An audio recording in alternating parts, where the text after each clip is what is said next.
Luttrell, I'm the chair of the Open Space Preservation Commission. We're very fortunate to have Ellen Sousa as our consultant and designer of the Pollinator Garden at the Breakneck Hill Conservation Land. Ellen lives on a farm in Spencer, Mass., and she's an author, speaker, and garden coach specializing in habitat landscaping, earth-friendly gardening, and gardening with Northeast U.S. native plants. Ellen leads tours and presents natural landscaping classes and workshops across New England for the New England Wildflower Society, the Tower Hill Botanic Garden, and Grow Native Massachusetts. Ellen is the author of The Green Garden, a comprehensive and inspirational guidebook for New Englanders looking for beautiful and earth-friendly ways to green their landscapes and supply habitat for a variety of declining species, including pollinators, birds, amphibians, and turtles. First, and it's on sale here tonight. And if you'd like to provide your email address, there'll be forthcoming information on pollinators and earth-friendly gardening. First, I'm going to turn it over to Freddie Gillespie. She's the Open Space Preservation Commission representative on the Stewardship Committee, and she'll introduce you to the landscape that Ellen is working on. Hi, so I see I know a lot of people here, but there's a few I'm not familiar with, so I don't think this story can be told enough. And if you haven't heard it before, it's amazing, and if it doesn't hurt to hear it again. So years ago, we found that the Breakneck Hill Conservation Land, as we know it today, it used to be called Davco Orchard. It was an old apple orchard. And most of the apple trees looked like this. They were dead, supporting rolling bittersweet, an invasive species, which created a problem. So I'm having my friend Ellen do the slide. So the Open Space Preservation Commission, Mimi and I were on it at the time, had sponsored a walk there, and we had the Jeff Collins from Mass Audubon and Peter Alden from the Executive Office of Environmental Affairs, who was called Mr. Biodiversity. And they came and they took a walk, and they were just sort of overwhelmed by what was there. Peter Alden called it the largest bittersweet infestation in Metro West. Wow. It was over 25 acres. You want to hit the picture? So here's what the trails look like. You're walking along a wall of oriental bittersweet on each side of the trail. What happens when you have the oriental bittersweet? It's one plant takes over. It creates a monoculture, so you have less and less diversity of birds and insects, and everything just starts shrinking in because you just have the one plant. It doesn't supply the habitat that everything needs. Another picture. That's what the wall of bittersweet. And another one. So that's at a trail, there was no view. We were lucky to partner with, at the time, the Breakneck Hill Cow Fund was forming, and we had a wonderful partnership where we received a grant from the federal NRCS. It's part of the USDA, and they wanted us to create habitat for grassland bird species that were declining. So we got money to do a not controversial, or I should say not uncontroversial, a clear cut and spraying and chemical treatment to get rid of the bittersweet. And this was a multi-year endeavor. So if you take the next shot, this is what it looked like right afterwards. It was shocking. It was, pretty drastic looking. But this is what it's like today. 10 years later, we have been called 98% invasive free.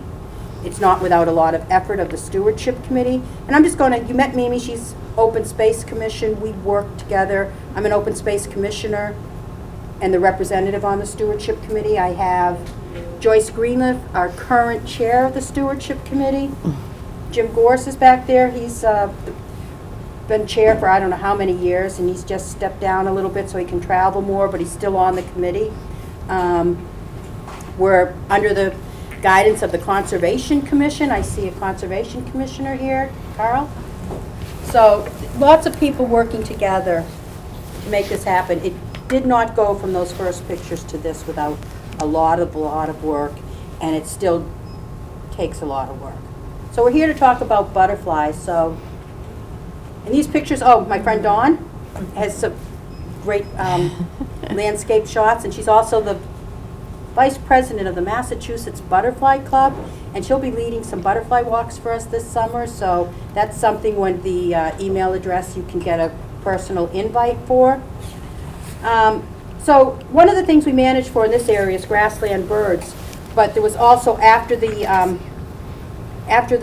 chemical treatment, there was no milkweed, one of my favorite plants. So for several years we had a really intensive reintroduction of milkweed plants to the property, and it was done by this very high-tech method of me driving around and seeing milkweed plants and stopping and grabbing half, leaving half for the site, and bringing them back and going on walks with people and letting it fly. Freddie Milkweed Seed, I was called for a while. Jim would say you could tell when I was there because just like Hansel and Gretel with the breadcrumbs, you could see all the milkweed seeds. Today we have tens of thousands of milkweed plants for the monarch butterflies, and that's landscape-wide. But there's one section of the property, I don't have a picture of it, but it's about 1.5 acres, 2 acres at the beginning of the trailhead, and it's called Wildflower Hill. And that has been a challenge, even though we had done the clear cut and the invasive removal. After we started trying to introduce wildflowers, native plants, how you manage it, there's always something, you know, it's always something. And my battle became, and I love goldenrod, it's a great native plant, but it's also a thug, and it became a takeover, and it took over all the, you know, the plants we were putting in, and it was a constant battle. And we came up with this idea, well, if we want to have some real diversity here in wildflowers, we need to actually plant a garden. So unlike most of the property that's sort of naturalistic, and you know, of course it's not done that without management, everything takes management. This section is going to be an interpretive trail with some, you know, some plantings of meadows, but also some specific gardens. And for that, I was fortunate to have been introduced to Ellen here, who has been my consultant and lifesaver many a times, and she's going to give you a talk on the native plants in our butterfly garden. Pollinator gardens. Just bear with me as I get my technology working. You want the lights down a little bit? It's okay? Yeah. Oops. Okay. Just going to reconnect this here. Okay. All right. So thanks, Freddie. And my name's Ellen Sousa. I am from Spencer, Mass. We have a little farm in Spencer. Just a little bit about our farm. It's a small farm. It's about 4 acres. We have chickens and horses, a couple of dogs. But one of the things that we've done since we've lived there, which is about 12, 13 years now, is we've landscaped it for habitat, as well as the farm animals. So we are registered as a pollinator habitat with the Xerces Society. We're also registered with the National Wildlife Federation as a certified wildlife habitat, and as a monarch way station with the Monarch Watch, Project Monarch Watch, because we provide resources, those milkweeds, as well as other resources for monarch butterflies. So what I'm going to talk about today, I'll talk about pollinators, what's going on with them, some of the issues that are impacting them at the moment. I'll talk about some of the pollinators that are likely to be flying around in our yards and at the pollinator gardens at Breakneck Hill. And then I'm going to talk about the individual plants that we've actually selected to plant at Breakneck Hill, and I'll talk about what they do to support pollinators. They each have their own attributes. So pollinators, what's going on with them? Pollinators are, most of the time, are insects. There's one exception here in New England that hummingbirds, ruby-throat hummingbirds do pollinate. But most of the pollination here in this part of the world is done by insects. They visit a flower. They visit a flower for nectar. They pick up pollen. They spread pollen. They bring pollen to the next flower that they visit, and that is how plants reproduce themselves. So that is how plants set seed and produce the crops, the fruits, etc. That is their that is how they reproduce. They're very important to our agricultural systems. Something like 1 out of every 3 bites of food that we eat requires insect pollination. That's something that is generally done in agricultural systems by honeybees. Honeybees are, they're actually not native to this part of the world. They were brought here by the early colonial settlers because they were easily managed in hives and they were familiar with them. But they are, the honeybees for agriculture will tend to be trucked around in hives across the country, you know, to pollinate the almond crops in California, the citrus fruits in Florida. Those pollinators are really suffering some big declines at the moment. But we have a huge diversity of native pollinators, and they play an enormous role in pollination of our landscapes, of both our agricultural crops as well as our natural landscapes. Pollinators are just as important for plant reproduction as sunlight, water, and soil. So we need them. We really, really need them. So what's going on with them right now, you can see it's a very long list of threats to pollinator populations. Loss of habitat. I won't go into too much detail about all of this because it's, you know, that's a whole hour lecture in itself. But suffice it to say, losing habitat, pesticides especially new classes of pesticides called neonicotinoids that are used in agriculture as well as in the nursery industry, as well as in home landscapes. Grub control, merit is one of the neonicotinoids. Those are toxic to bees. Neonicotinoids are also used in the nursery industry to protect nursery plants from pests, but what happens is they are toxic to bees. So this makes it very, very important when you buy plants is to talk to your nursery and find out whether the plants that you're buying, you might be buying plants that you think are going to help the bees, but they can actually be toxic to bees. If you have any questions about that, I can talk to you about that a little bit after we're done. Pollution, GMO crops, that's a big one. GMO crops often sprayed with Roundup that kill weeds that are important for pollinators, invasive species, imported diseases and parasites that are wiping out our populations of bees. Managed lifestyles, those are the honeybees that travel great distances. If you've ever traveled a lot, you know that you get sick and you eat all the wrong foods, etc. But honeybees especially are susceptible to that. A reduction in genetic diversity, so the smaller populations of any form of wildlife. A smaller population means that there's less genetic diversity, there's less resilience opportunities for a species to react to environmental stresses. Climate change, I've got that on the end, but that's certainly a major impact on pollinators. Certain pollinators rely on a certain type of plant or plant families to be blooming at a certain time in their life cycle. If that blooming schedule is thrown off even by a week or two, that can mean the difference between life or death to that pollinator that relies on those particular plants. So that's the bad news, but what we can do, this is what's the good news, is that there's so much that we can do in our own gardens, in our public spaces, in our schoolyards, even on our roadsides. There's so much that we can do to support pollinator populations.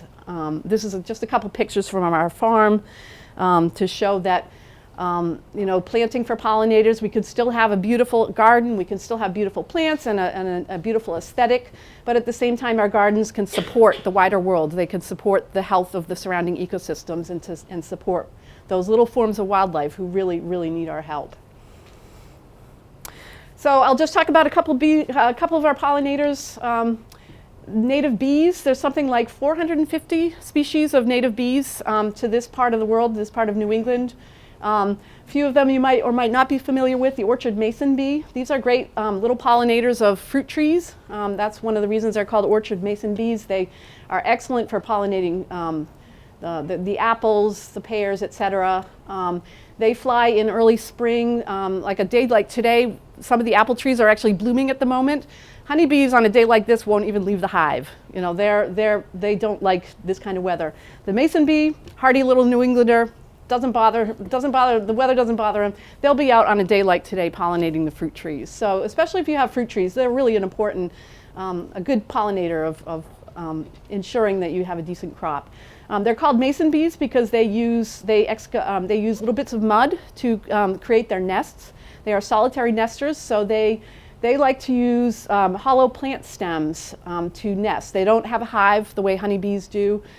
They lay their eggs in plant stems often, or small tubular structures, cavities in trees. They lay their eggs and then they seal up the nests with little bits of mud. This is a mason bee box, and you can see that this has been, it's got eggs there, waiting it out, waiting to hatch. That's one way. Sorry, was that mason bee box built for? Yeah, this is one that I was given this as a gift. This came, I believe, from Gardener's Supply. They sell these. May not be the greatest. I found that within a year or two of hanging one of these, they get very moldy. So I've actually ended up throwing them out because they, at the same time, you're trying to help the pollinators, but you don't want to spread diseases at the same time. So I have some slides later of ways that you can provide nursery housing for bees using often recycled materials.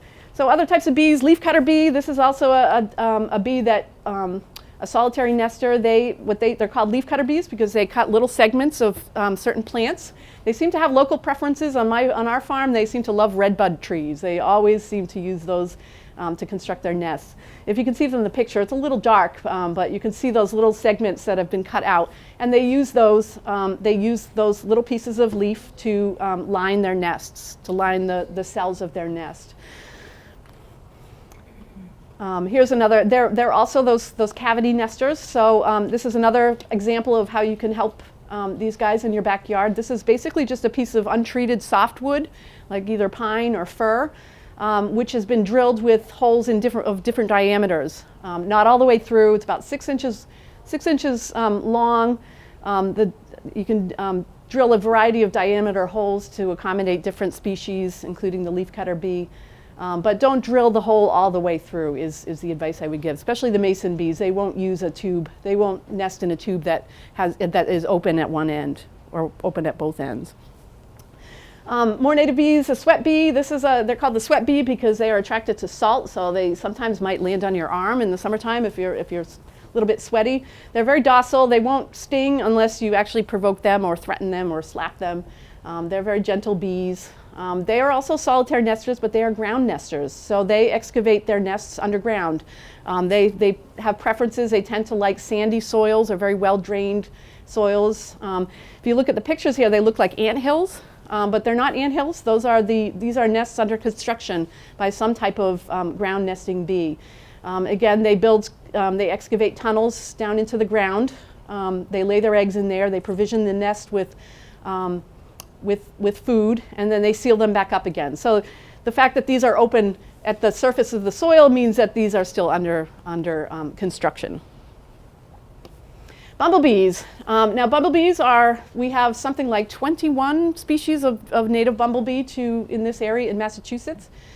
These are the furry guys that you see around. There are some large ones and there's small ones, but bumblebees do something that honeybees especially can't do. They do something called buzz pollination. And buzz pollination is when they vibrate their flight muscles inside a flower, and that dislodges large amounts of pollen. The pollen falls onto the fur coat of the bumblebee, and that makes them very, very efficient transporters of pollen to the next flower. Now there are certain plants that rely on buzz pollination for best fruit production. Honeybees really are not great pollinators. They don't do that buzz pollination, so they're not great pollinators of blueberries or cranberries. Bumblebees are really the bee that are essential to really producing yields on some of these fruit plants. Dutchman's breeches, that's a native dicentra, native bleeding heart. You can see that they buzz-pollinated bees or bumble-pollinated flowers tend to have a very similar structure.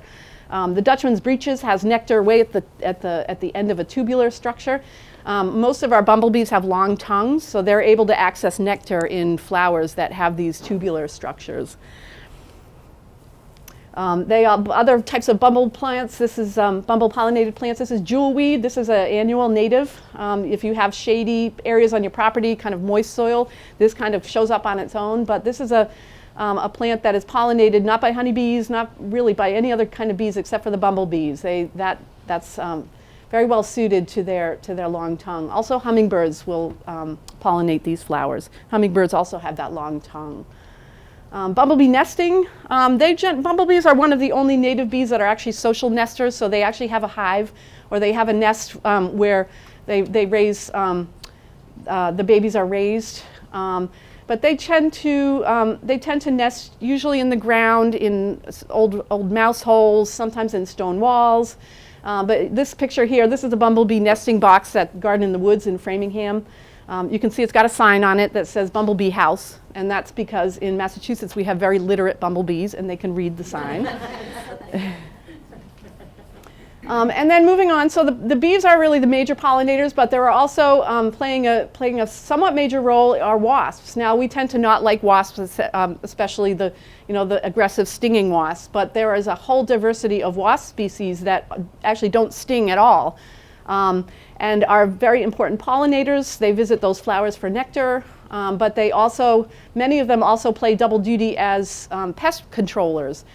This is a braconid wasp, this picture here on the left, and this braconid wasp is what's called a parasitic wasp. It's a very tiny wasp, doesn't sting, and what they do is the females actually lay their eggs in host insects. So this is a gypsy moth caterpillar here. If you remember the gypsy moth invasion of the 80s, they were really a serious problem. This particular wasp or a particular braconid wasp targets gypsy moth caterpillars. So let's just say this caterpillar is doomed. This does not end well for the caterpillar. She lays her eggs in the caterpillar, the eggs hatch, and the baby wasp basically consume the caterpillar from within. So really important pest predators, controllers in our landscape, controllers. On the picture on the right, if you can see, it's a tomato hornworm. If you've ever grown tomatoes and you've seen these really big fat green caterpillars that really, they can do a number on your tomato plants.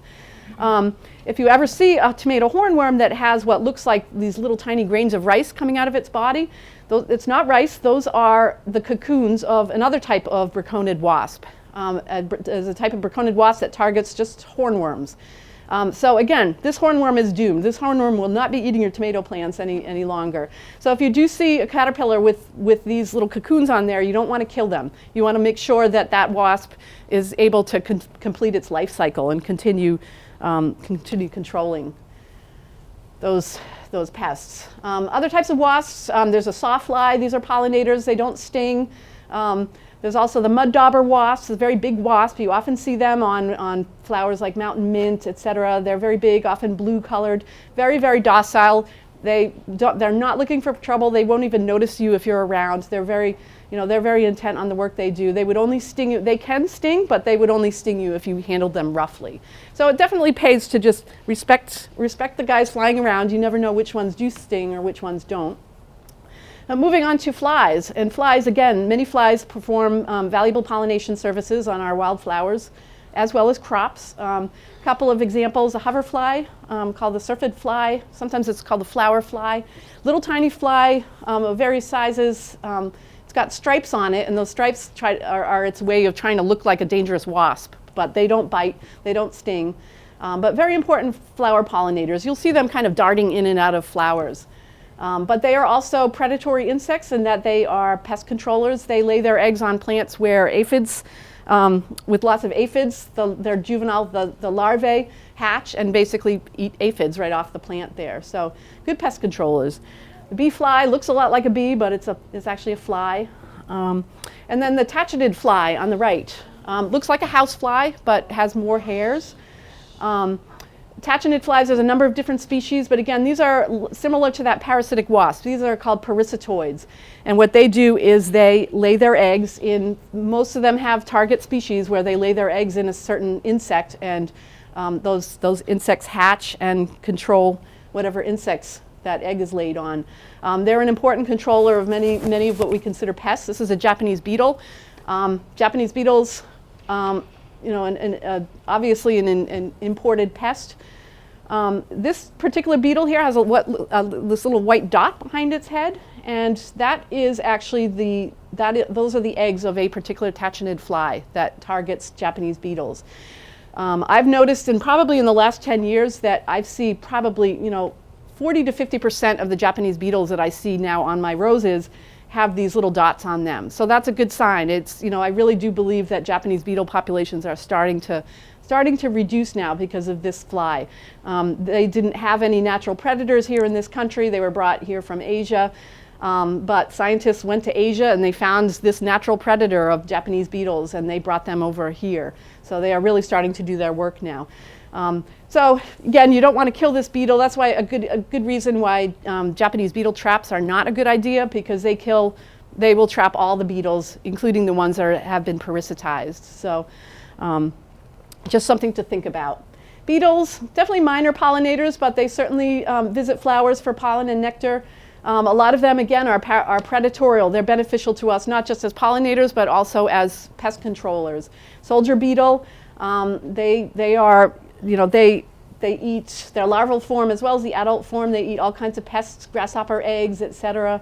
The ladybird, the ladybug, as it used to be known, ladybird beetle, actually a type of beetle, well known for being aphid eaters, but they're not limited to aphids. Their larval form are actually kind of the aphid lions. They eat large number of aphids, but they also eat other pests. Their larval form looks very different than the adult beetle. There's two pictures here, if you could see. This is the larval form of the beetle, and that as well is a further morphing of the beetle. They look kind of like orange and black alligators in their larval form. But this picture right here, this larval lady beetle is actually eating a cabbage worm on one of my broccoli plants. So they're not limited to aphids. And again, this is a good reason when you see pests to not simply just grab the spray bottle and spray the heck out of everything, because you'll be killing off the beneficials as well as the pests at the same time. I just have another question. That the middle photo there, is that a milkweed leaf? It probably is. What we would see on the back of Yes. milkweed leaf? Yeah. That I Yep. thought was a disturbing thing, but it's not. It's, you know, the aphids, I mean, aphids can certainly do a number on milkweed plants, So but the little red critters next to the beetle are not little beetles. these are aphids. Okay. Yeah, these are the orange aphids. You see them a lot of times on, and this little larval lady beetle is hard at work gobbling up aphids. And again, the ladybugs, they will actually lay their eggs on plants where there are aphid colonies. So there is a good thing for aphids. They do support certain insects. True bugs, now most of these are not pollinators. They don't visit flowers for nectar, but they hang around plants because they are predatorial. So they might occasionally maybe carry a little pollen from flower to flower, but they have their benefit to us in that they are predatorial. And there are so many examples of these. There's the soldier bug, the assassin bug, the pirate bug. There's a robber fly. The names of these bugs indicate that they're predatorial. The spine soldier bug, this is a nymph of a soldier bug. It is about to pierce this cutworm with its mouth part, and it's a little gruesome. It's really not pretty. It basically pierces the cutworm and then sucks the insides out. But let's just say that it doesn't end well for the cutworm either. They're very good pest controllers. If you've ever had cutworms, you know how they're not really welcome. The assassin bug, the pirate bug, these are all beneficial insects that will be hanging around plants where other insects are. Then the Lepidoptera, these are the butterflies and moths, the beautiful colored butterflies, many of the moths. We have day-flying moths. This is a hummingbird clearwing moth. They visit flowers for nectar. There are also the night-flying, many nocturnal varieties of moths. This one, I just took this picture the other day. It was, this somehow got into our kitchen and it just hung around there for a day and then it disappeared again, but very beautifully camouflaged. Looks kind of like a tree lichen, so you can see how this would be a very good camouflage against predators. We also have some really showy moths, Cecropia moths, Luna moths, etc. Really beautiful showy moths. You don't often see them very much because they're nocturnal, but in a lot of cases they have these really large and very unusually colored and marked caterpillars. This is a Cecropia moth caterpillar. We raised this a few years ago on some wild cherry foliage. If you ever want to impress a 10-year-old boy, show them this caterpillar. It's really an amazing thing with these colored appendages, these spiky appendages on there. And then the ruby-throat hummingbirds. I love these guys. They're just coming into Massachusetts now from the tropics, but they are pollinators. They have their own preferences of pollinator plants. I'll talk a little bit about that. So pollinators, what they all need, in general terms, is they need a pesticide-free zone. Again, the neonicotinoids, really need to be careful of that now if you're buying plants. If you go to Home Depot or Lowe's, you'll now see that they have voluntarily started labeling plants that have been treated with neonicotinoids, which you would think is a really great thing, but they have actually kind of spun it. I don't know if you can read the label, but the label says, this plant is protected from problematic aphids, whiteflies, beetles, and mealybugs, and other unwanted pests by neonicotinoids. Sounds really great, doesn't it? But what it doesn't say is it's toxic to bees. So this plant, it flowers, it's been treated with these neonics. When it flowers and the bees visit and collect pollen and nectar, it will kill them. So really, it really pays to talk to your nursery when you're buying plants and make sure that you're not buying treated plants. So flowering plants providing nectar and pollen. Nesting sites, often the limiting factor in a lot of gardens is if they can't reproduce and continue their to the next generation, then you're not really helping them too much. And then hibernation sites, so places to spend the winter, another limiting factor, which I'll talk about a little bit. So nectar and pollen, this is what is produced by flowers, by plants. They produce nectar generally as a way to attract pollinators. Nectar is a high carb, kind of a food source. It's like a sugary substance. It's what most of these insects use. It fuels their flight. So this is a goldenrod here, one of our native goldenrods. Thinking about different plants, flower structures to accommodate various sizes of pollinators. There are big bumblebees, and there are those tiny parasitic wasps. Some have long tongues, some have small tongues. But there are some plants that accommodate all of them. This goldenrod is a great example of a plant that attracts a lot of different sizes of pollinators. We tend to look at this and see one big flower, but this goldenrod flower is actually made up of hundreds or even thousands of tiny little flowers, and each little tiny flower is a nectar source, is a little nectary. So trying to think about having nectar, things blooming right through the seasons, and this is what we've tried to do at the Pollinator Gardens. We've tried to choose plants that start blooming in the spring, and then other plants that take off when the others cease blooming. Having things blooming right through the season so that whenever a particular insect needs that nectar, whatever time of their life cycle, there will be something there to supply them with that nectar. Ruby-throat hummingbirds, I separated them out because they are very attracted to red flowers, especially red tubular flowers. They have that long bill and the long tongue. Bee balm, we planted that in the upper gardens. Actually, no, that's going in the spring. The bee balm, great hummingbird plant, but also pollinated by bumblebees. The long tongues of those bumblebees are able to access the nectar in those tubular flowers. This is a native vine called coral honeysuckle. And this is a hummingbird pollinated plant. You could tell because this long tubular flower structure is just the right size and just the right shape to accommodate that long bill, that long tongue of the hummingbird. So they are primarily pollinated by hummingbirds. Maybe a couple bumblebees with their long tongues might be able to access the nectar in there, but mostly hummingbirds. And so these are mutual dependencies. If the hummingbird were to disappear from the landscape and go extinct, these plants would disappear as well. So these are mutual dependencies between plants and insects and pollinators. So I'm going to talk about why native plants are so important and why we have chosen native plants for the pollinator gardens. I just mentioned these mutual dependencies between plants and insects. There are so many examples of that. Plants need insects, certain insects, and certain insects need certain plants. A great example of this kind of specialized relationship is the monarch butterfly. Monarch butterflies have evolved so that their caterpillars can only feed on the foliage of milkweed plants. And this is why milkweed is such an important plant in the landscape, because basically the monarchs, they fly all the way up here from Mexico, or they migrate all the way to Mexico.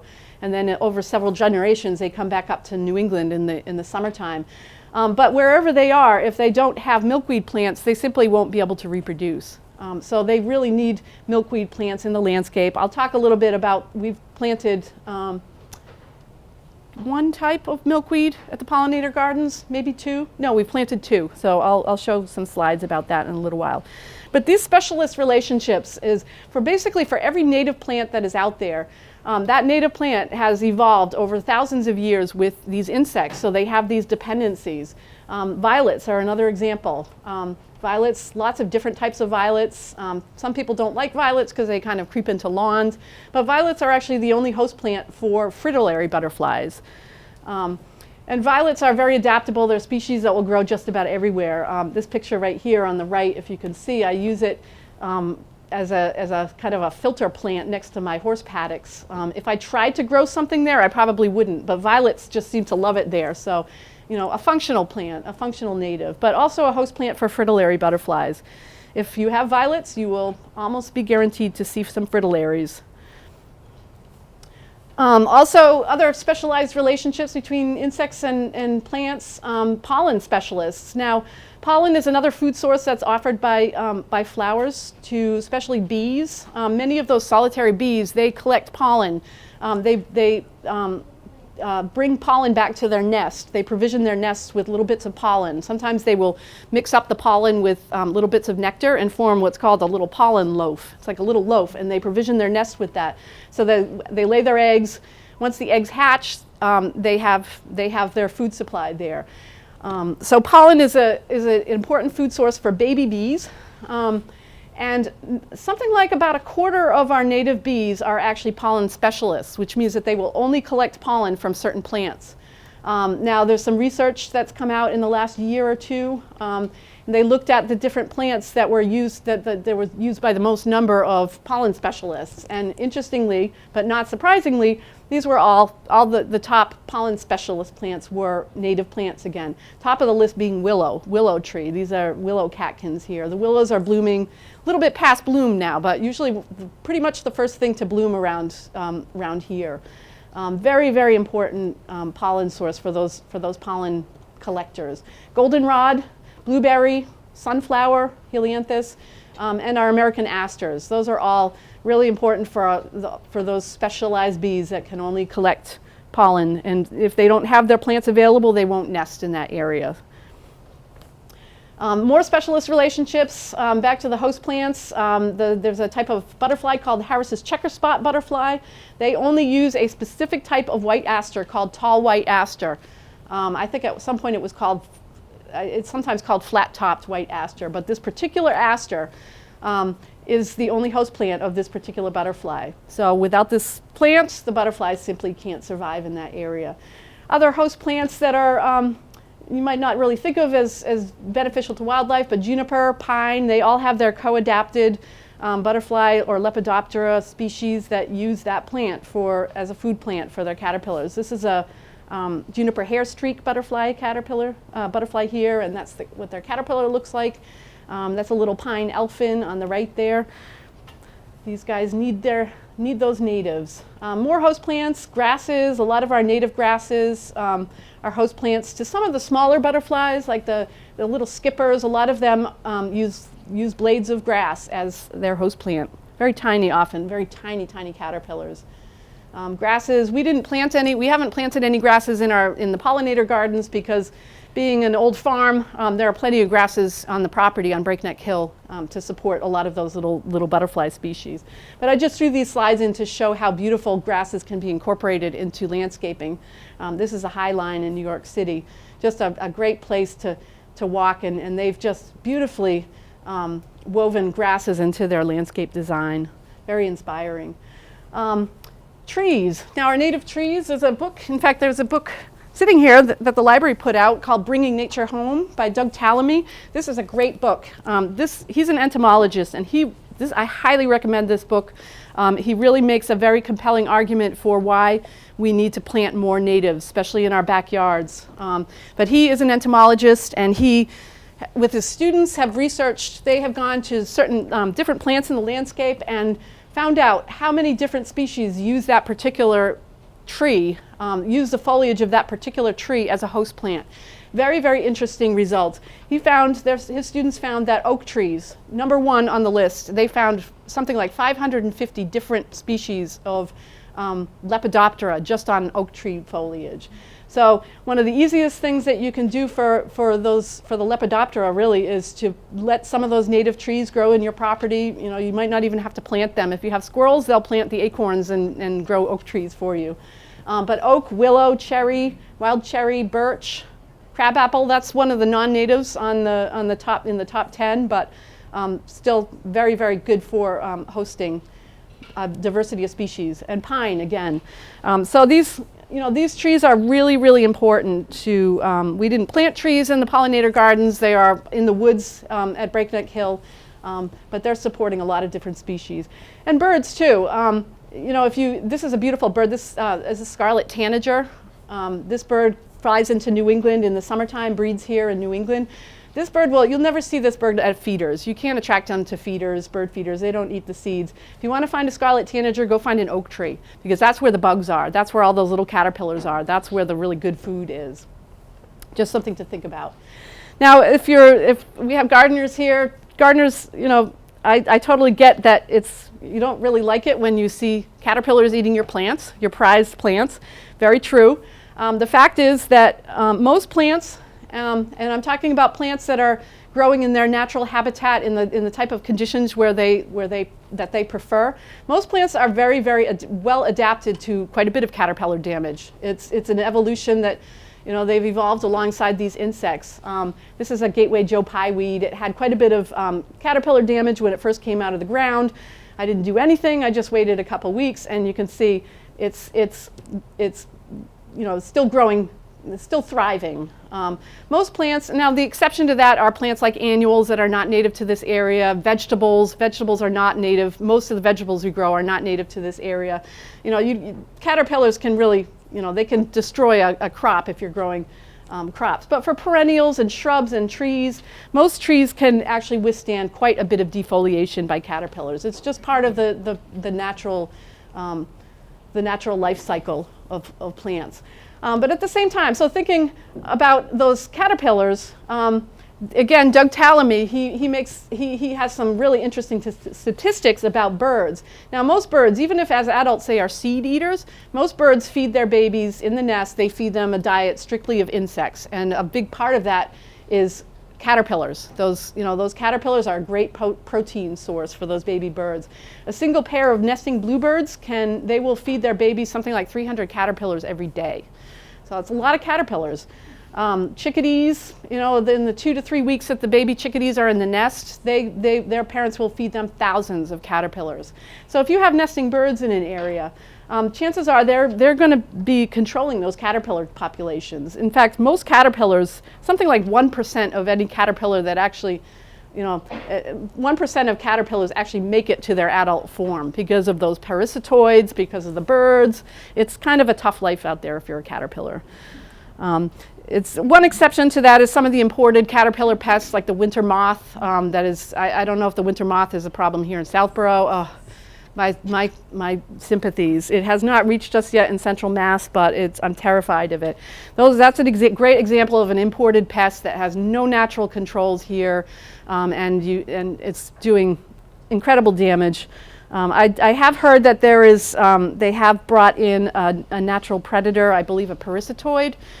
So they need to test that insect. They need to test out make sure that it isn't going to then, you know, eat the winter moth and then start in on our native species. But there is perhaps some hope that we will have some natural predators for them. So the rest of the talk I'm going to go through the gardens, what we've done, and I'll talk about each plant, and hopefully you can learn a little bit about the plant and what it does and how it supports insects. Hopefully give you some inspiration to plant some of these in your own backyards. What we did is we scoped out a couple of areas, 2 areas on Breakneck Hill, both of them in full sun. One of them is at the top of the hill, one of them is on the hill. Those are slightly different because the top of the hill is a little bit more moist because it's flat. They're a little bit more soil moisture, whereas the plants that we put on the hill are plants that we chose because they like slightly more better drained soil. Being on a hill, the water's never going to pool up under the roots of the plants. So there's there's an explanation of why some of the plants have been planted in each area. So this is a shot that I took when we were still scoping out the areas. So the new triangle garden is right about there. This is the plan I drew up for planting it. And this is a view looking down the hill as on the day that it was planted. So it's not fully planted there, but you can see the little containers there. So this was planting day. The upper garden, the rectangle garden we call it, this is a little bit more soil moisture. So we planted this with plants that like a little bit moisture soils. The list of the plants are here, but I'll go through them each one by one. There's the plan. And this is the planting day when the guys came in and put, I think it must have been close to 1,000 plants in the ground that day. It was a very long day. So on the hillside, on the lower garden, the triangle garden, we planted moss phlox. This is obviously not on the hill. This is on my own farm. Moss phlox is this one's blooming right now. This is one of the earliest of the natives to bloom. This is a plant that really loves hot, dry soil, very well drained. You can see it's really happy here. It's growing on the edge of a retaining wall. Loves that. You know, it doesn't need much moisture, and it really doesn't like wet feet at all. So we put that on the hill as a ground cover. It's very low. We used it as edging. I'm not sure what colors we'll see on the hill because I don't believe are they all the same color? You haven't seen. I think they're starting to bloom now, so we'll find out what color they are. But this is a great plant for little bees. Very simple flowers. I'm looking for the pollinator, and there's some type of fly here. So that fly must have been visiting the flowers, either visiting the flowers for nectar or perhaps preying upon some of the pollinators who are visiting the flowers for nectar. Moss phlox, the next to bloom, and I'm going to show these in order of their blooming to kind of show that we have things that are blooming right through the seasons. So this is blue star, Amsonia tabermontana. This is native. This is actually not really something you would see in the wild in Massachusetts. It's native to areas kind of south of us on the East Coast, but it's very hardy here in Massachusetts. And it's a great landscaping plant. It does seem to be used by bees, so it's a good nectar and pollen source. I love it because it blooms so early and it becomes almost shrub-like in its habit. Very, very pretty light blue flowers. New Jersey tea. Now this is the only shrub that we planted. This is actually a shrub and not a perennial. But we planted this one because this is one of those. I would put this on my top 3 list of pollinator plants for several reasons. The flowers are just incredibly rich in nectar. Those tiny little flowers attract so many different sizes and shapes of pollinators. When this is blooming, it's worthwhile just pulling up a chair and just looking at it. It's like a whole civilization going on inside these flowers when they bloom. You'll even see hummingbirds. There's so many insects buzzing around in there. You'll see hummingbirds that dive through the flowers, picking out meals. But and most of them, again, they're busy pollinating. They're not looking for trouble. Most of them don't even sting. But it's just a beautiful low shrub. It doesn't get higher than about 3 feet tall. It's a great plant for very lean soils, dry soils, doesn't need watering. These pictures are taken on my own farm. After I planted them the first year, never fertilized them, never watered them, and they bloom their heads off every year. So a great little shrub for pollinators. Also a host plant for a couple different, actually quite a few different butterfly species. The spring azure is that little blue butterfly, little tiny butterfly you see kind of flitting around right now. The unicorn caterpillar, aptly named. They use New Jersey tea as a host plant. And the pollen in the flowers are also used by specialist bees, adronid bees, certain types of mining, ground nesting bees. Some of them are pollen specialists and they only collect pollen from New Jersey tea. It's a great plant with really deep roots, good for controlling erosion on hills too. So milkweed, we talked about milkweed already a couple times as being really, really important for those monarch butterfly caterpillars. Now the field milkweed, which Freddie's been spreading seeds around in the fields at Breakneck Hill, that's a great plant for an area where it can just do its own thing. Farmers don't tend to like it because it spreads through underground runners underground roots, and it's not, it's pretty aggressive. So you don't really want to plant that in any garden beds that you have. But the good news is that there are types of milkweed that are very garden worthy. They're much better behaved than the common milkweed, and they still provide the foliage for the monarch butterfly caterpillar. My favorite is the orange butterfly weed, Asclepias tuberosa. We planted quite a bit of this in the lower garden, in the hill garden. Beautiful neon orange flowers in early summer, really gorgeous flower. This is again, this is a plant that needs well-drained soil, even grows in sand. Used to see it in the wild. It's kind of a native to sandy, open, sunny habitats in Massachusetts, but that happens to be the type of place where it's really great to build houses. So this is a plant that you really don't see in the wild very much. It's kind of been pushed out by development. So growing it in your garden is a great way to keep the populations, further the populations.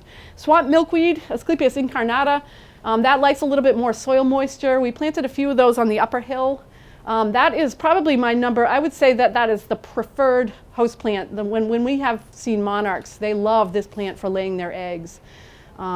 It's called swamp milkweed because it does grow in kind of swampy areas, moist meadow type situations, but it's fairly adaptable to good garden soil. So it's a clumper. It's not a spreader through underground roots. So it's a well-behaved milkweed that you can plant in your garden. Well, they do, but the orange butterfly milkweed blooms a little bit earlier than the others. So they will use it, but I would say that they tend to prefer the swamp milkweed, and I think it's just that the foliage of the butterfly, the orange butterfly weed, is maybe a little bit older by the time the monarchs come to this part of the world. They don't usually arrive in New England till July, which is when these are just starting to go by. Swamp milkweed seems to be the favorite, but they will use the orange milkweed if there's nothing else there.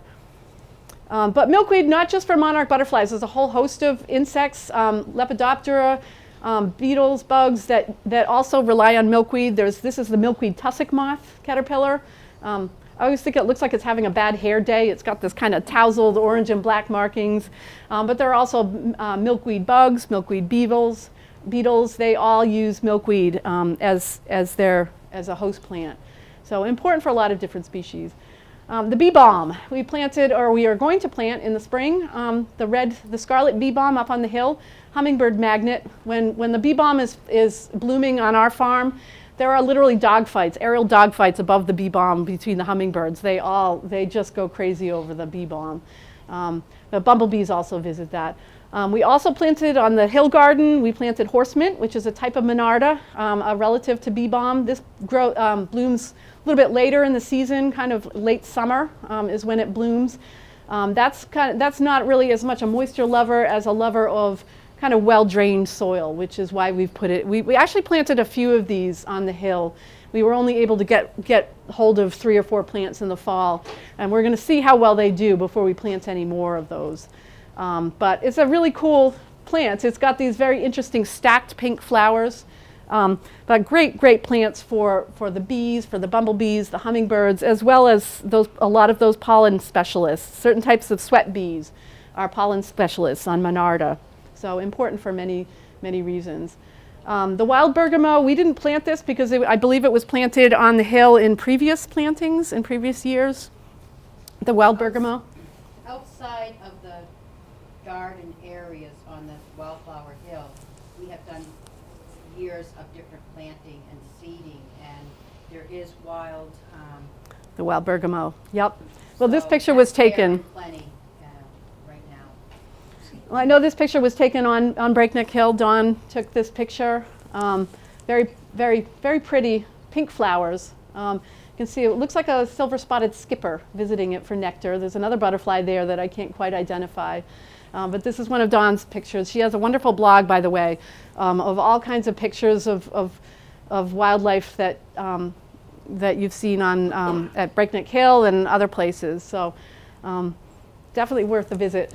Also, again, the bumblebees, any long-tongued pollinators tend to really love these monardas. That's a hummingbird clearing moth there.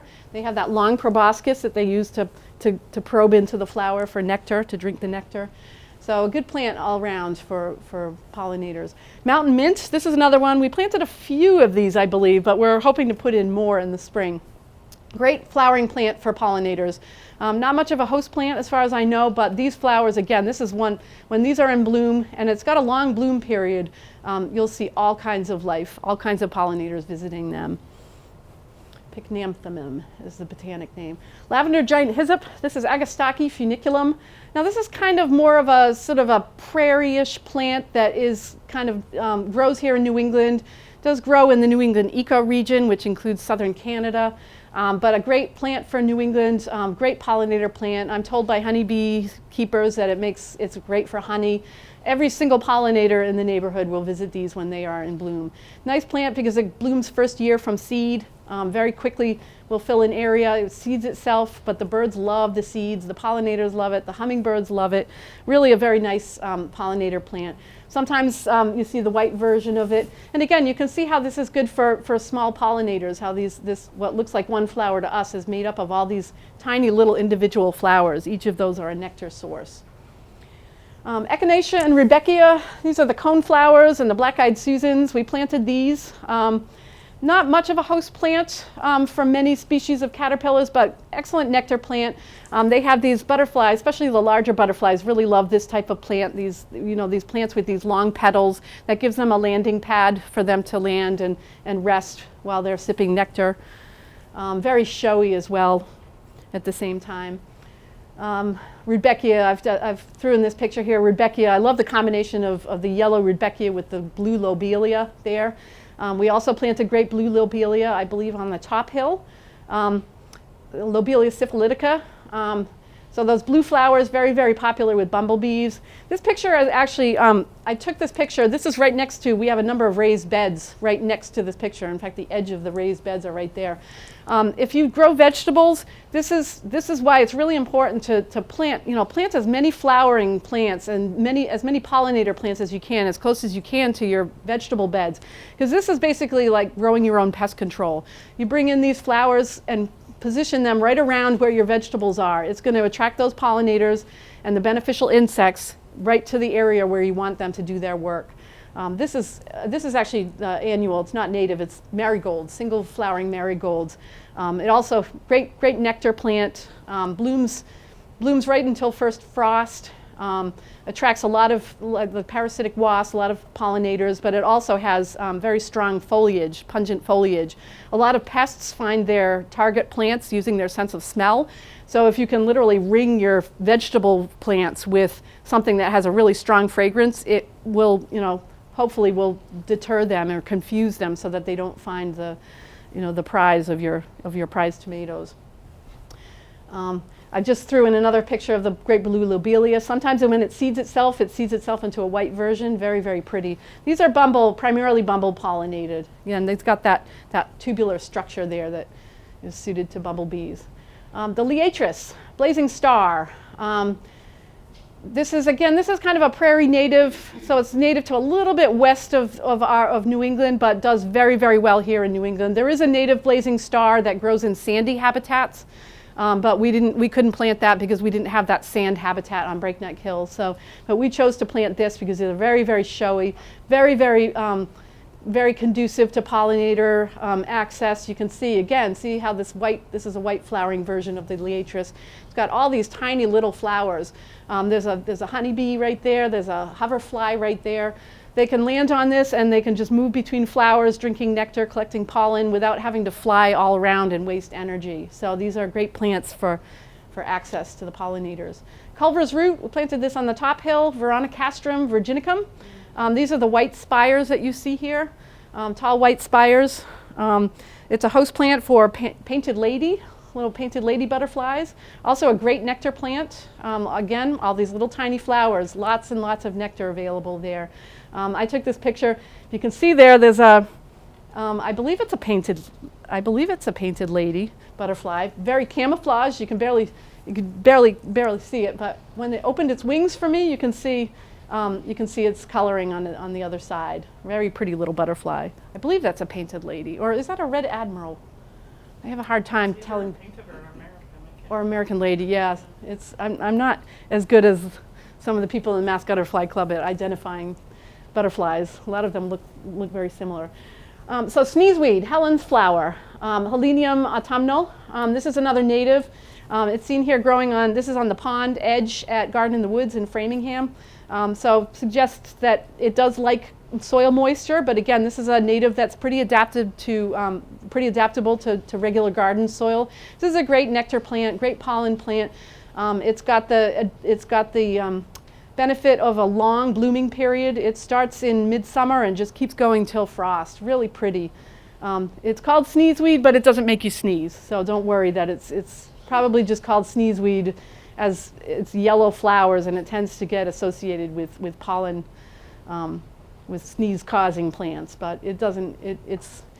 It has sticky pollen, so it's not pollen that flies in the wind like some of the trees that cause hay fever. It's been really hard to find this plant available for sale up until very recently. We finally were able to, we're actually going to be putting these in the spring. We've finally been able to get a source of plants to put in. There are a couple cultivars on the market that have been on the market for a couple years, often with very showy flowers, orange and yellow. So that's all we've had available up until recently. But probably not ideal. It's hard to know. A lot of hybrid plants, they are the result of breeding programs. They're selected for certain attributes like that unusual coloring. But when plants are selected for those showy attributes, they're usually not taking into consideration whether that flower is actually going to be support pollinators. So in some cases, hybrids that you buy may not have any nectar or pollen at all. Other times they may just not have the chemical makeup in their foliage to be the host plant for native insects. It's hard to know. So when you're thinking pollinator plants, it's best to stick with the species. This is the species rather than the hybrids, but it still requires some observation to find out whether some of the hybrids can support those pollinators as well. Okay, moving along. Whoops. Uh-oh. That's not a good sign. Low battery. Uh-oh, I better move really quickly. Okay. All right, wild senna. This is a really showy plant. We put in quite a few of these. Blooms in late summer. Yellow flowers, very popular with bumblebees. You can see a bumblebee there. Very tropical looking, almost, something I've never seen in the wild, but it's definitely has a presence in the garden. Moving into late summer, the asters, we put in New England asters. We put in quite a few of those on the hill garden. These have those beautiful, showy purple flowers, very, very accessible to different sizes and shapes of pollinators. See how this, the nectar is found right in the center of the flower. It's provides good access to pollinators of just about any size and shape. The monarch butterflies love them, late season butterflies, late season bees, etc. Pollen specialists use this plant. Host plant for lots of different species of butterflies. This is a pearl crescent butterfly. It's a host plant for. Then there's the white asters. We didn't plant any white asters because there was already plenty of white asters already growing on the property. This picture was actually taken at Breakneck Hill.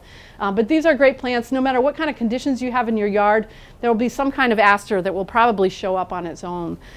Great plants. Host plants for, as I said, lots of species. This is a little brown-headed owlet. I only took this as a really tiny caterpillar, but it's got these beautiful sort of like Salvador Dali coloring that I only really saw when I zoomed in on it on my computer. New York ironweed, we planted this on the top hill. This is a very tall plant, just really great plant for as a nectar source. The monarch butterflies really like this late season. It's a host plant for American lady butterflies. But this is a plant that it really needs room.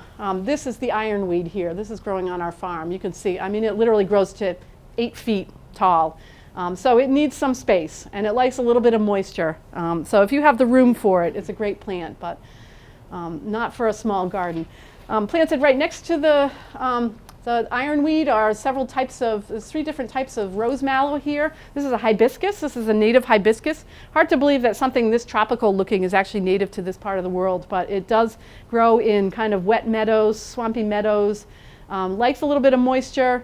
But just a beautiful, beautiful plant, beautiful flower. The hummingbirds really love it. It's also a host plant. It's a mallow. It's in the Malvaceae family, so it's a host plant for painted lady butterflies. Also, Japanese beetles happen to love hibiscus. I just thought I would mention that.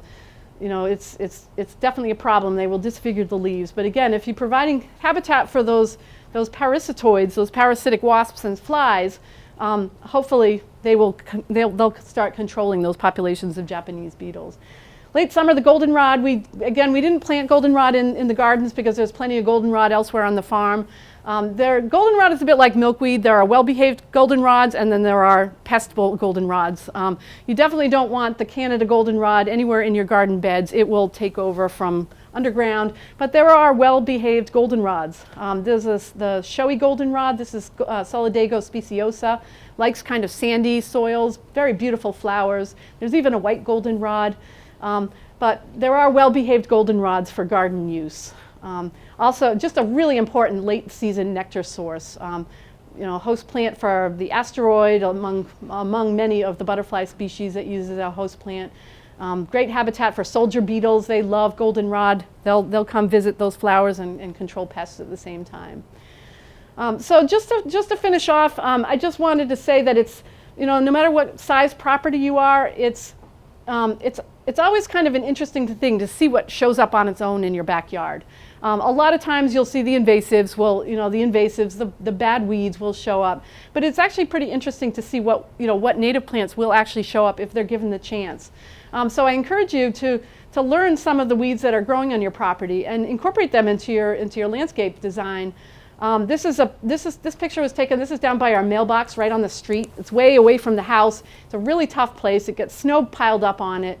But the things that grow there are the white wood aster, these ferns. There's mountain laurel. You know, all these great natives. I just weed it every once in a while, make sure the invasives stay out. But this is like a really low maintenance garden. These plants want to live here. So learning what shows up on your property can be really invigorating. This is a wild geranium, cranesbill, grows along the roadsides where I live in Central Mass. Beautiful plant for a cottage garden. Really nice little native plant. But you know, identifying plants can be challenging. We have so many different weed species, agricultural weeds, invasive weeds, et cetera, et cetera. There's a great tool that was put out by New England Wildflower Society called Go Botany. This is the URL here, but if you just do a Google search on Go Botany, you'll find it. This is a great tool because this lets you input or look for characteristics of the plant that you're looking at, and it will help you identify what it is. And basically, if it's ever grown in New England in the last 300 years, it will be in here. Native, non-native, invasive. It's just a really great tool for figuring out what is growing on your property. So just a few other additional comments about what some ways of encouraging pollinator habitat. I know at Breakneck Hill there are a couple of areas that are left unmowed each winter. That's really important because a lot of those beneficial insects, a lot of those pollinators, they spend the winter burrowed down at the base of plants in the soil. So if that area is mowed in the fall and scalped right to the ground, most of those insects will probably become food for birds or food for other forms of wildlife. So leaving an area mowed, so you can do it on a rotation. So every year just leave 1/4 of an area, just leave it over the winter and maintain that habitat for those pollinators over the winter. Give them a safe place to spend the winter. As a caterpillar, or some as eggs, some as adults. Very important. Sorry about this. My iPad is about to die on me. And again, by the same token, leaving leaves is a great way to provide habitat. Conventional gardening wisdom has always said, in the fall, cut everything to the ground, remove all the overwintering leaves and plant debris, because you don't want to provide habitat for pests over the winter. Well, that might be true, but at the same time, if you're removing that habitat for the pests, you're also removing it for those beneficial insects.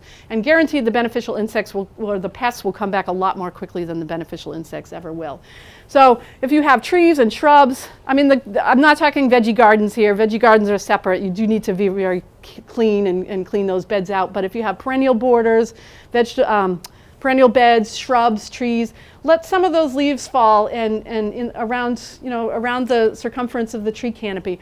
That's how most plants feed themselves. You'll be doing your plants a favor. You'll be giving them just the fertilizer that they need for themselves, as well as providing the habitat over winter for some of those beneficials.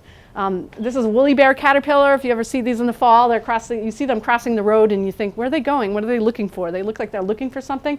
Well, they're looking for leaf litter because they spend the winter burrowed down. They crawl down into the leaf litter and curl up in a little ball, and that's where they spend the winter.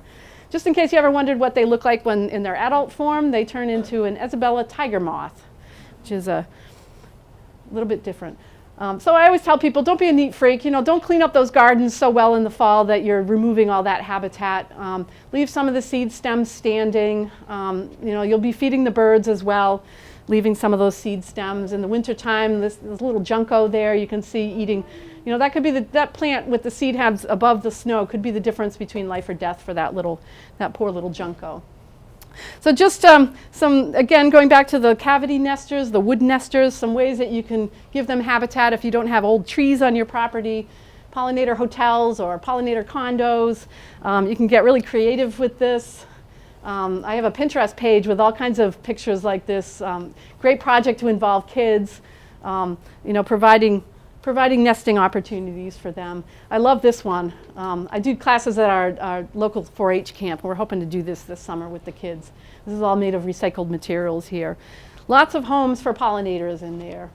So just to finish, I hope that the pollinator gardens at Breakneck Hill hopefully can be registered as with the millionpollinatorgardens.org campaign. But if you are introducing pollinator habitat to your gardens, might be a great thing to register. Some information on their website too about pollinators, but it's empowering to realize how much you can help nature with just a few changes in your landscaping practices and choosing the right plants. So thanks for having me here, and I hope that you will pay a visit to Breakneck Hill. Most of the plants were put in the fall. Some more are coming in the spring, so they'll be small for the first year or two, but give it a few years, and hopefully those areas will be home, provide habitat to a diversity of pollinator species. Questions? I have a question. So those, if we buy a plant that treated with Nicotinoids. You say the bees die. Is it like with years? Let's say if we bought some fruit trees, is it like they're gonna die every year, or does it? Well, it depends on how the plant was treated. A lot of, especially the perennials, a lot of them are grown from seeds. Seeds are actually coated in this neonicotinoid. So as the plant grows, it takes this chemical through its plant tissue and expresses itself through the pollen. Now it does persist. So I'm not sure exactly how long the chemicals do persist in the plant, but certainly for at least a year or two, it would persist in the plant. So it's hard to say whether if it's a couple of years old, this fruit tree, and it's been treated, it's hard to say whether it's still toxic, but you might want to assume that it is.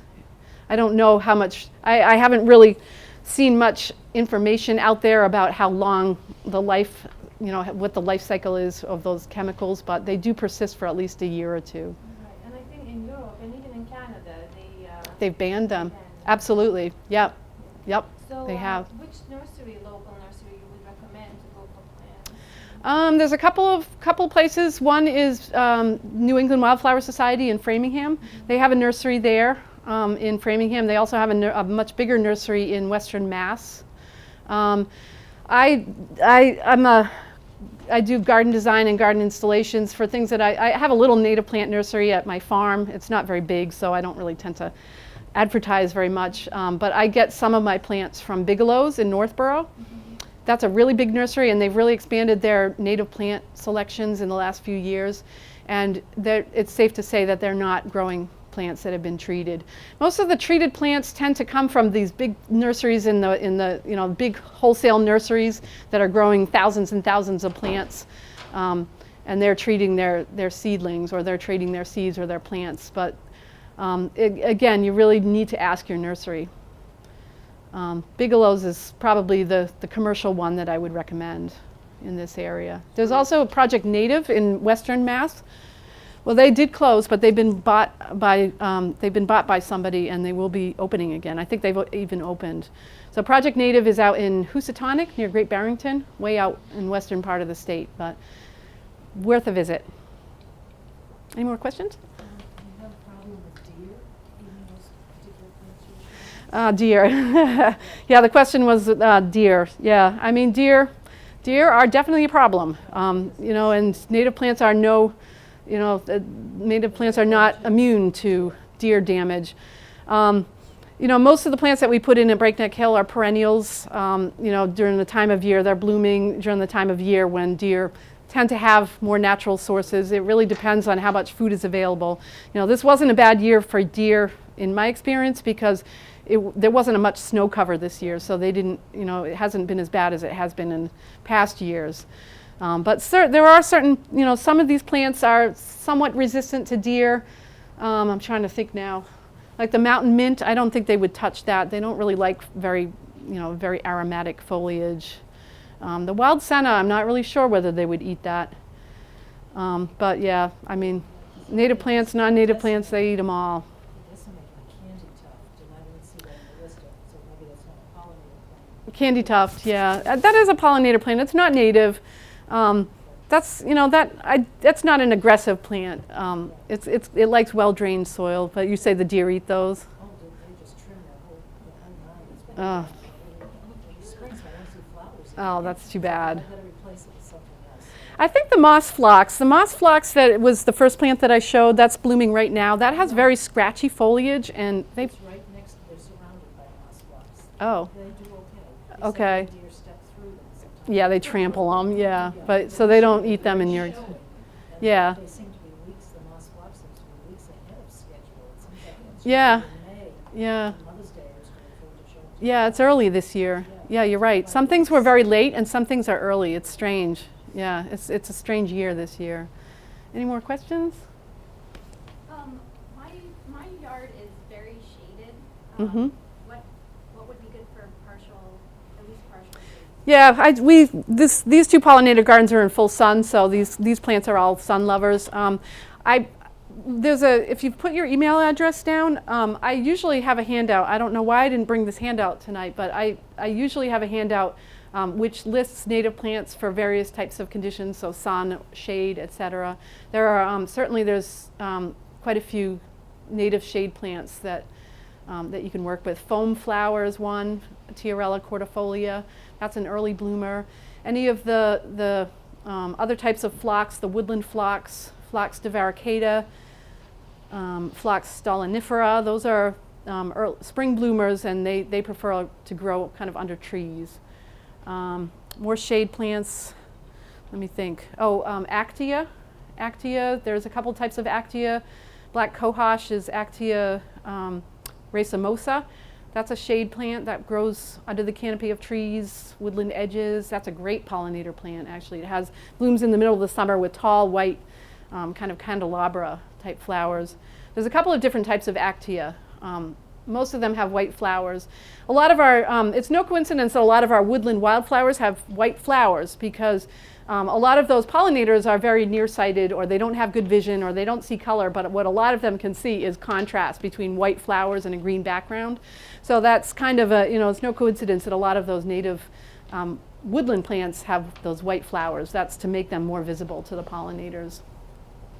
I think also that Garden in the Woods does divide the plants according to their habitat. They do, the nursery there, yeah, yep, yeah. If you go to the nursery there, shade they have area, shade full plants sun. and sun plants, and yep, very true, yep.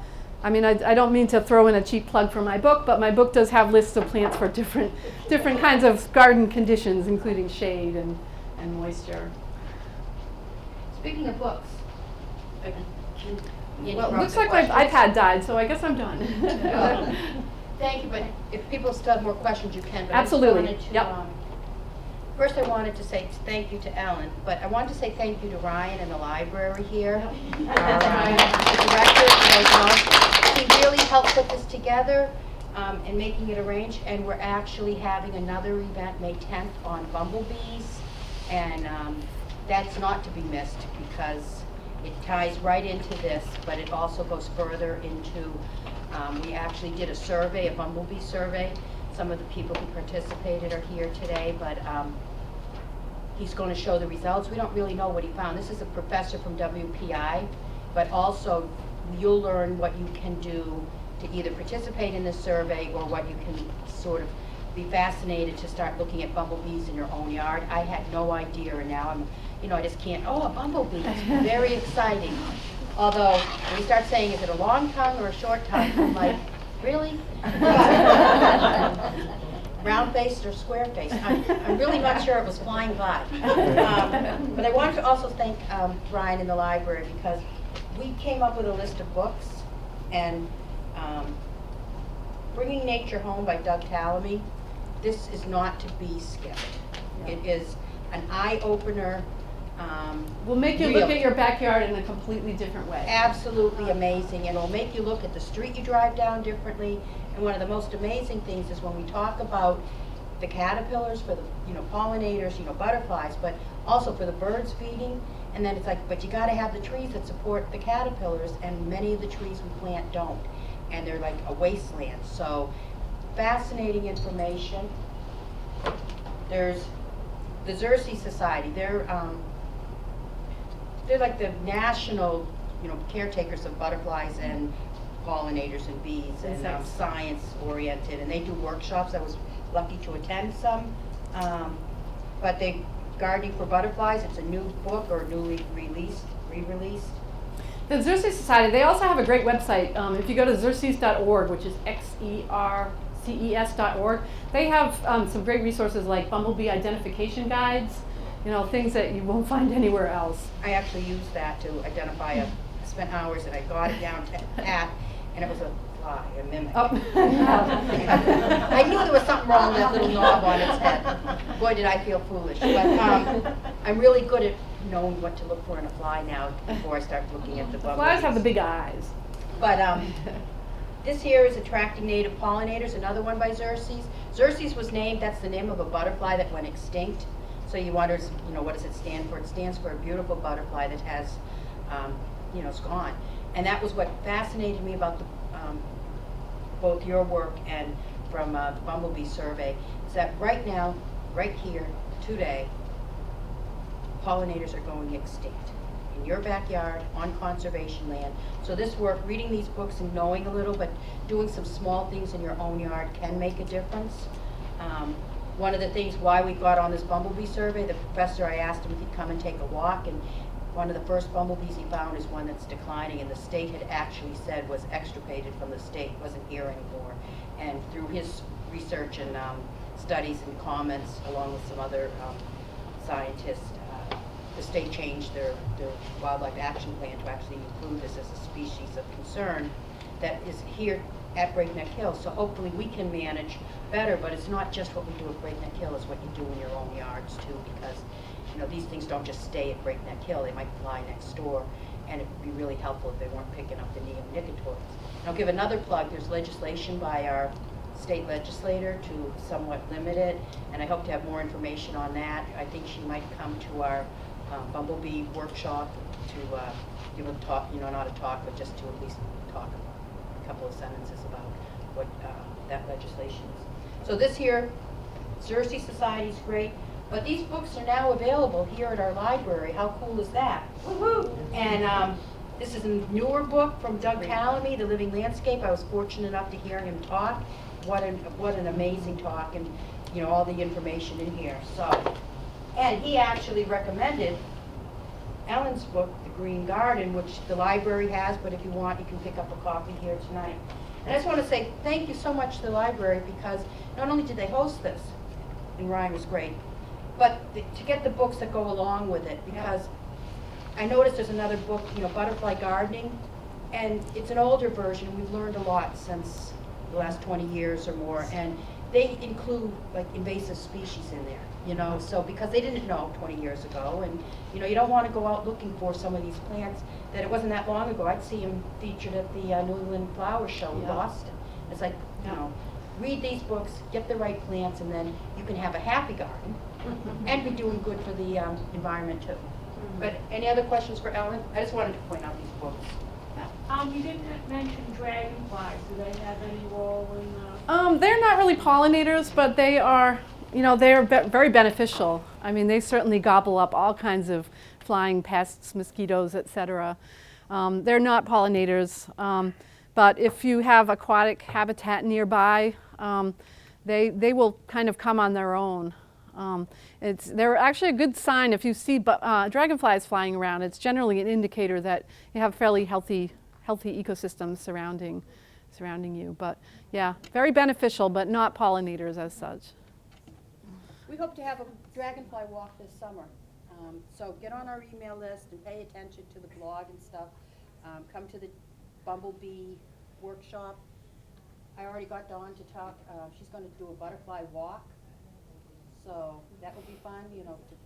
The Massachusetts Butterfly Club is having some walks at Breakneck Hill, but Dawn does a better one for just people like you and me. If you're not. I don't know if it'll be better, but Well, I'm doing the other one too. well, Doing them both. she explains. Tired of the and, same brush. Look here, see, which was, she did one for us before, which was great. And, because I'm not, an expert. I'm not as knowledgeable as those people quite probably. Well, it's hard to identify butterflies when a lot of them, like the skippers, they just dance around. It's really impossible. So it's great to go on a butterfly hike with somebody that knows what they're looking at because they can pick things right out of the sky. How the monarchs did last summer? Apparently, I know that 2 years ago, it was a terrible year for the monarchs. They migrate to this one forested region in Mexico, and there was all kinds of illegal logging being done there, which caused landslides, and it wiped out something like 90% of the monarch population a couple of years ago. That was a scary thing. And we didn't see monarchs for something like 2 years. We used to see lots of them. We have seen a few in the last year. I understand that this past winter was better for the monarchs, so that they measure in hectares of the Mexican habitat where they spend the winter. They can measure how many monarchs, and they did notice an increase this year of, I don't know what the percentage was, but it was like a 15% increase. So that's slightly good news. Whether they will ever rebound to the levels they were before is really under question. But it really gives us this opportunity to try to help them as much as we can. I mean, we can't do much about what's going on in Mexico, but we can certainly provide milkweed for their migration routes here. And also, some of the industrial agricultural systems where the GMO crops that are sprayed with Roundup, those Roundup, those blanket sprays over thousands of acres kills the milkweed. It's a weed killer. It kills the milkweed that used to line the field edges. So they're really losing habitat in other parts of the country. So it kind of puts the onus on us here in New England to help them however way we can by planting milkweed. And if you think of the picture at the beginning of the show of the Oriental bittersweet, there was no place there for milkweed. Correct. So Yeah. there was just the one plant. So invasive species have a negative impact Yep. on a diversity of habitat. Yep, So- those non-native invasive plants that become invasive, they crowd out all those native plants. So those native plants don't stand a chance. So when the native plants disappear, then all the insects that rely on those plants, they simply disappear as well. Any other questions? Okay, Well, thank you, Ellen, very much. thank you.